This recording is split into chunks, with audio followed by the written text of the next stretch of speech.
Question number 14 मा रहेको छ right average cost AC in the term of total cost and output average कस्टको formula हामीले लेख्नुपर्ने टोटल कस्ट र आउटपुटको फर्ममा 1 मार्क्स आउँछ है। त्यसपछि फेरि नेक्स्ट क्वेसन के छ what does this represent geometrically geometrically यो के डिस्क्राइब गर्छ के रिप्रेजेन्ट गर्छ त्यो हामीले लेख्नुपर्छ। त्यसपछि राइट द डिफरेन्शियल इक्वेसन यसको डिफरेन्शियल इक्वेसनको हामीले के डिग्री लेख्नुपर्ने छ and you will get 1 marks simply just degree is 1 सजिलो छ त यो। त्यसपछि फेरि डीमा के छ if P is a demand function and Q is equal output right down the corresponding revenue function हामीलाई फेरि यहाँ रेभेन्यू फंक्शनको फर्मुला लेख्नुपर्ने छ। एकदमै सजिलो क्वेसनहरू 1 मार्क्स आइहाल्छ। त्यसपछि नम्बर ईमा write down the formula of elasticity of demand elasticity of डिमान्डको फर्मुला लेख्ने बित्तिकै 1 मार्क्स आयो। एकदमै सजिलो छ यिनीहरू। So let's take a start and the question number 14। So here in number 1 मा के भनेको थियो भने राइट द एभरेज कस्टको फर्मुला लेख्ने in the term of cost total cost and output. So write on here the average cost AC in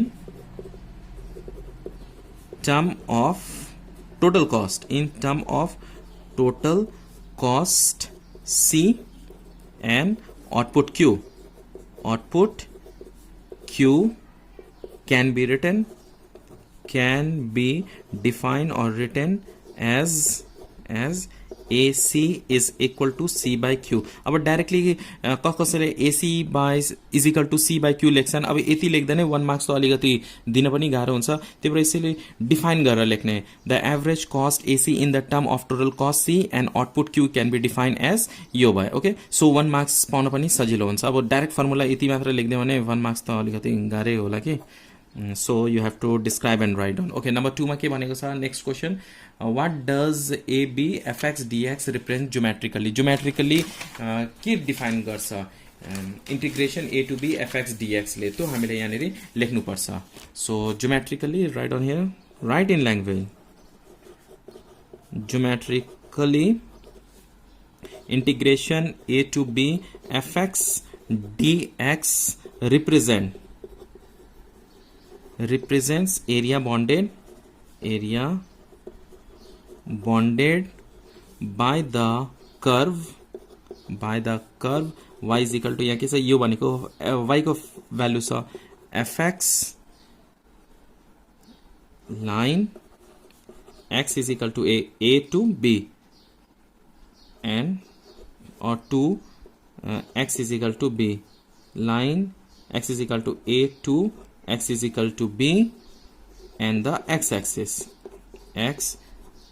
यसको diagram बनाउँदाखेरि diagram यसरी बनाउन सकिन्छ यो x एक्सिस र y एक्सिस भयो। Okay this one is x axis this one is y axis. अब यहाँनेरि कोही यहाँ फंक्शन के भनेको छ y is equal to fx भनेको कस्तो खालको फंक्शन हो यसरी फंक्शन हुन सक्छ y is equal to fx र area bounded by a to b भनेको छ भने यो चाहिँ a गर्ने अनि यो चाहिँ b हुन्छ। ओके सो यो एरिया जुन छ यो integration a to b fx dx ले रिप्रेजेन्ट गर्छ।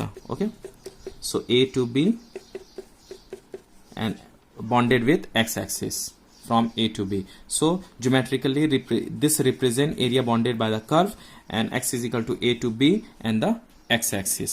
Now look at 3 number 3 मा क्वेशन ले के भनेको छ भने dy by dx plus 2y is equal to 5 ले कुन डिग्री को डिफरेंशियल इक्वेशन हो। So just simply we have to write down degree 1 और you have to write in language the degree of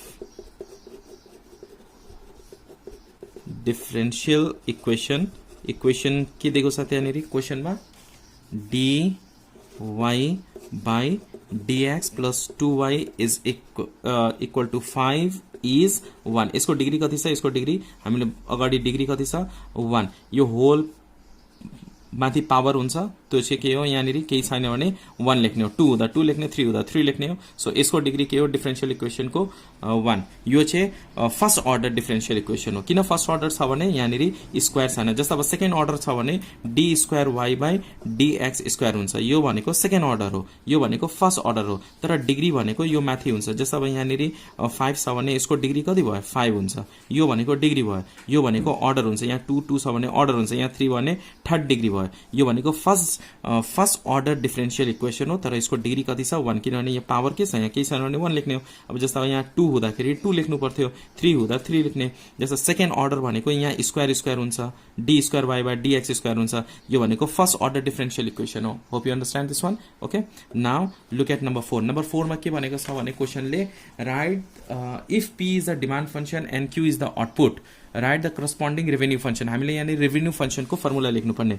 so revenue RAVENU revenue function और revenue लेख्दा पनि हुन्छ R is equal to formula के हुन्छ P into Q, जुन P के हो, P is the demand function and Q is the output. So यहाँनिर लेख्दा पनि हुन्छ where P is equal to P is the demand function, just write down P is the demand function and Q is the output. Okay, यो तो question में लेखेको छ P is the demand function and Q is the output।